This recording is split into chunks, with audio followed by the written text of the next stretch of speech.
Salam sejahtera bagi kita sekalian, Shalom. Sahabat Karis of Christ yang diberkati Tuhan, pada kesempatan ini kembali bersama dengan saya, hambanya Pendeta Roy Lengkoan, dalam program Grace Everyday.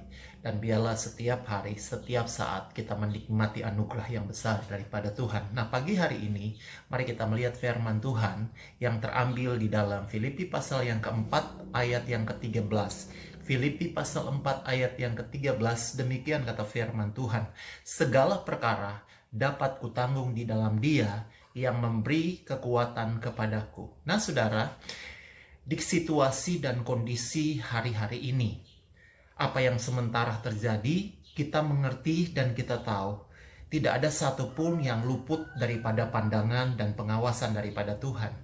Bahkan firman Tuhan berkata bahwa pada hari-hari terakhir akan terjadi masa yang sulit, masa yang sukar. Semua yang terjadi, semua yang sementara dialami di hari-hari ini, itu tidak lepas daripada perkataan firman Tuhan. Semua yang disampaikan, semua telah terjadi sesuai dengan apa yang difirmankan Tuhan. Nah, dalam bahasa Alkitab saya mengutip satu kata, berkata bahwa di masa sekarang ini ada kesukaran yang besar, ada kesusahan yang besar.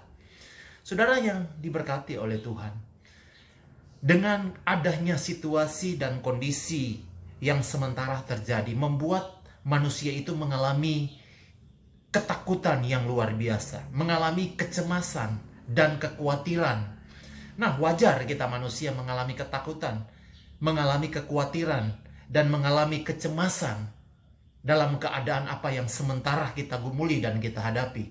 Tapi bukankah Alkitab berkata, serahkanlah segala khawatirmu kepada Tuhan, sebab Dia akan memberikan kelegaan kepadamu. Dengan kata lain, saya mau beritahu bahwa di dunia ini, kondisi yang sementara terjadi, ini menyatakan bahwa di mana kita tinggal di dunia ini, tidak ada tempat yang benar-benar aman. Saat dunia tidak bisa memberi jawaban, saat dunia tidak dapat memberi kepastian dalam kondisi di hari-hari ini dengan adanya COVID-19, saya beritahu dan Alkitab berkata, Yesus hadir memberi jaminan bagi kita semua. Apa yang harus kita lakukan di masa-masa pandemi seperti sekarang ini? Apa yang Alkitab katakan supaya kita tetap kuat dan kita tetap bertahan dan penuh pengharapan di dalam Tuhan? Saudara yang diberkati Tuhan, barusan kita mengalami atau merayakan hari Pentakosta, hari di mana Roh Kudus itu turun dan boleh menjadi bahagian setiap kita di waktu Yesus Kristus itu naik ke surga. Satu hal yang Tuhan berkata dan janjikan kepada setiap kita, bahwa Dia memberikan Roh Kudus sebagai penolong, sebagai penghibur di tengah-tengah kesusahan, di tengah-tengah kelemahan sekalipun, di tengah-tengah sakit sekalipun. Ada Roh Kudus yang selalu bersama-sama dengan kita. Ada Tuhan yang selalu bersama-sama dengan setiap kita. Di dalam 1 Tesalonika pasal yang kelima, 1 Tesalonika pasal yang kelima ayat 16 sampai ayat 18, inilah kiat yang Alkitab katakan di masa-masa kita mengalami pandemi di hari-hari ini. Ini yang Tuhan mau, ini yang Alkitab catat, ini yang Alkitab sarankan untuk kita lakukan di hari-hari ini. Alkitab berkata demikian, 1 Tesalonika 5 ayat 16 sampai ayat yang ke-18, bersukacitalah senantiasa, tetaplah berdoa, mengucap syukurlah dalam segala hal, sebab itulah yang dikehendaki Tuhan di dalam Kristus Yesus bagi kamu. Nah, saudara yang diberkati Tuhan, ternyata Tuhan mau supaya kita bersukacita. Pertama, bersukacita senantiasa. Senantiasa setiap waktu, dalam kondisi bagaimanapun, tetap bersukacita. Daud berkata, pujilah Tuhan, hai jiwaku. Di dalam Nehemia pasal 8 ayat yang ke-11, Nabi Nehemia berkata bahwa sukacita yang datang daripada Tuhan, itulah perlindunganmu. Saudara yang diberkati, virus corona atau COVID-19 sampai hari ini belum ada obatnya. Bahkan belum ada vaksin yang ditemukan, belum ada antivirus yang didapat oleh para peneliti sampai hari ini. Berkata dalam Lukas pasal 21 ayat 26, orang akan mati ketakutan karena kecemasan berhubung dengan segala apa yang menimpa bumi ini. Alkitab menulis dan memberikan janji. Ada 365 kali kata jangan takut, jangan bimbang, jangan khawatir, jangan cemas. Dan ini memberikan kepastian kepada setiap kita bahwa setiap hari ada janji Tuhan yang selalu menopang setiap kita. Bersukacitalah senantiasa di dalam Tuhan, kata firman. Tahukah kita bahwa bersukacita adalah resep paling manjur dalam menghadapi masalah sakit penyakit? Bukankah sukacita itu yang datang daripada dalam hati kita dengan segenap hati, itu akan memperkuat imun tubuh kita? Ada satu yang namanya endorfin atau hormon yang ada di dalam tubuh kita. Hormon untuk kekebalan tubuh kita.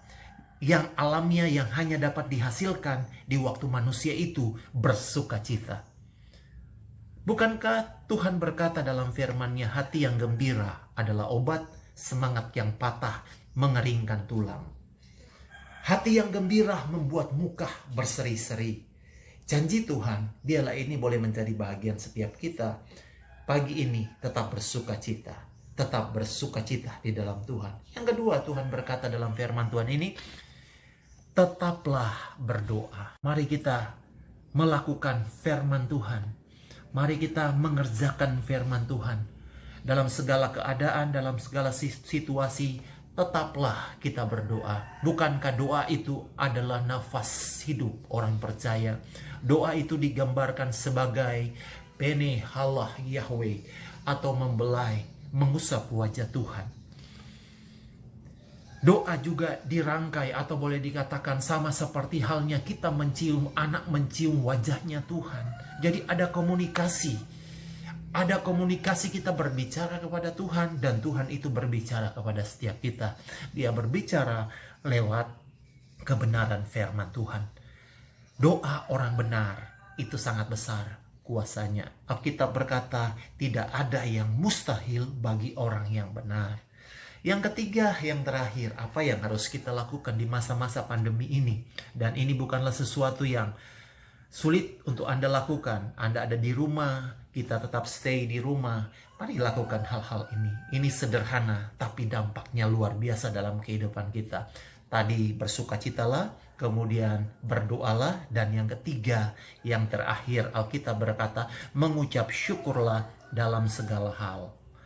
Sebenarnya tidak ada alasan bagi setiap kita untuk tidak mengucap syukur.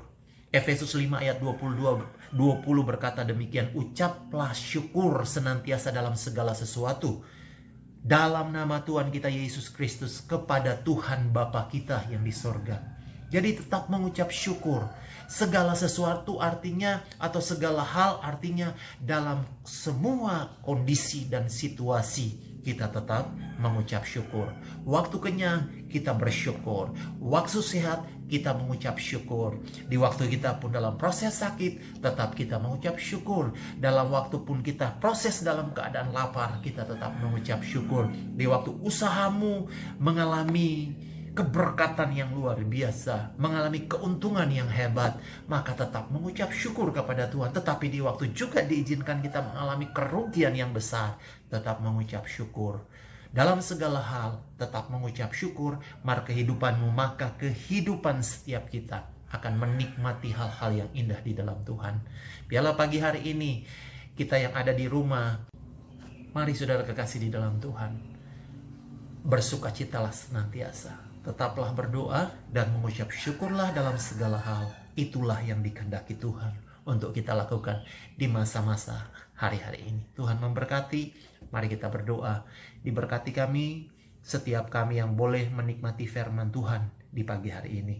Apapun yang kami rencanakan, apapun yang akan kami buat, apapun yang sedang kami gumuli, kami tahu tangan Tuhan yang perkasa, tangan Tuhan yang hebat itu akan selalu memegang dan akan menuntun setiap langkah kami dan membawa setiap kami kepada kebaikan dan kemurahan Tuhan. Terpuji namamu ya Tuhan. Ini doa, ini syukur kami dalam nama Tuhan Yesus Kristus. Haleluya. Amin. Tuhan Yesus memberkati kita semua. Shalom.